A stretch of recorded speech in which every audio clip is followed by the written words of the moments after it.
Hey YouTube, today I'm going to be talking about vapor lock and what causes it.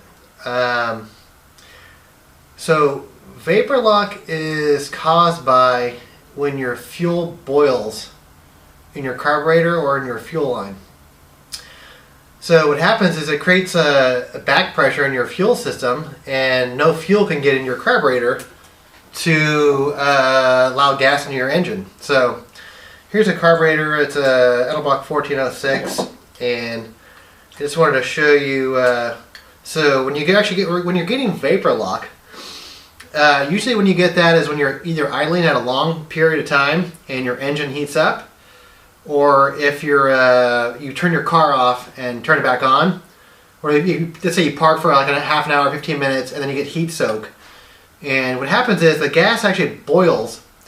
Typically in your fuel bowl here, and it will create back pressure, and all this fuel leaks out of your carb, so you have no gas in your engine, or at least in your fuel bowls, so your car won't get gas and you won't start up.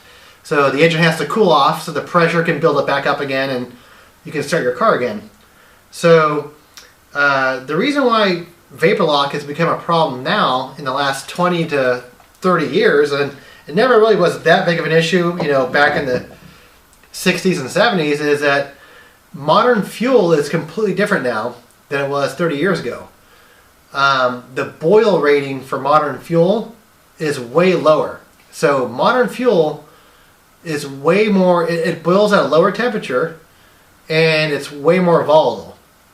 So modern fuel is designed for fuel injected engines.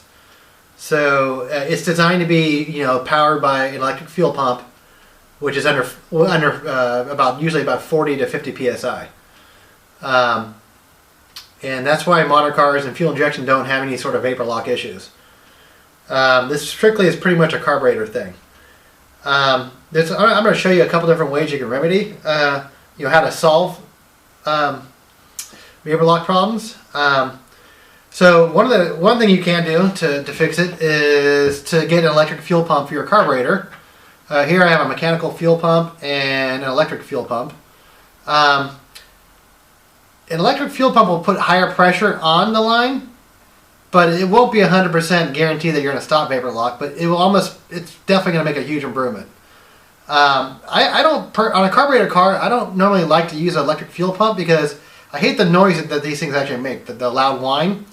So I try to do everything. Like the car that I have now, I'm going to show you in a couple minutes, is actually running a mechanical fuel pump. And, on a carburetor car, man, I want the thing to be quiet. I don't want to hear the whine of the fuel pump. So I'll show you a couple different ways I fixed my vapor locking problems. So if you want the easy way out, you can just get an electric fuel pump, and that will pretty much almost solve your vapor lock problems. But the one thing, what you need to do is, at least one thing that definitely helps out is to get this is an aluminum spacer, but what you need to do is get like a thermo spacer between the carb and the engine. So it's basically the carburetor's not picking up all the heat from the intake manifold. So getting a plastic carb spacer, or it's like a Philharmonic, I don't know how you pronounce it, but it's like a plastic spacer designed to actually keep heat soak, or your carburetor, the heat soak, from getting through to the actual to your carburetor. But that's one way. I'll show you all the little things I actually did to actually solve my problem. But one of the things I did was I got a plastic spacer, which prevents heat soak getting through to the actual carburetor. And also, because modern fuel boils, I think at like around pretty low. I think it's like about 180 to 190, depending if it's summer grade or winter grade. You also want to lower your engine temperature. So if you're running at about 190 degree or 195 degree thermostat on a carburetor, you're going to definitely want to lower that down to about 170 degrees to 180 degrees. Your engine's not going to run as efficient at that temperature, but if your gas is boiling in your carburetor, your car's not running anyway. So whatever, you got to figure out what you want to do. But So what I do is I use a plastic spacer.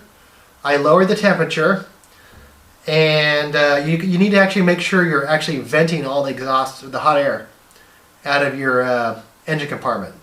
So you're definitely, if you want to keep on running a carburetor, you're going to definitely need to have some sort of vents. So, all right, I'm going to show you my car, and I'll walk you through the steps that I did, and I don't get vapor lock anymore, so it's pretty cool. And I used to have vapor lock. If I was just idling for, at a stop sign for like, let's say 10 or 15 minutes, I mean, my car, when I'd give it some gas, it would be like, whoa, it would be jerky. So, that if I came back, let's say I went to get some lunch, I come back and it'd be really hard to start my car. So, but yeah, let me show you the my car. All right, cool. So I thought I'd quickly show you my car. So what I have here is, I mean, you can see the Edelbrock carburetor on there. If you can look closely, I don't know if you can see that, but I have a plastic spacer between the carburetor and the intake manifold. And I have, see those holes back there? Those are, I drilled those out, and they're actually kind of like vents. So that allows the hot air to escape out the back of the actual hood. And then I'm going to follow this down. That's my fuel line right here. And it goes down to my mechanical fuel pump down in there. And then I'm going to go down to the engine compartment.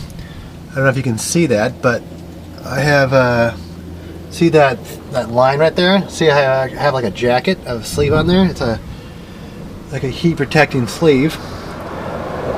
And I also see this right here. I cut these fenders out here too as well. So, it's what's important is you need to actually vent. You need to allow hot air out and protect the carburetor as much as you can from heat. And what else? Okay. And I lowered the thermostat too down to about, I'm actually running 180 degrees. I could probably go lower, but because sometimes I might have a little bit of an issue, but maybe if I went down to like 175 it might be better, but right now at 180 I'm doing pretty good. So I mean, I'm trying to keep it as high, the temperature as high as possible, because your engine actually runs more efficient the higher temperature. Like around 200 is probably the most efficient. 195, 200. Alright, that's it. So, yeah, make sure you vent the engine and keep the gas cool. That's it. Alright, thanks a lot.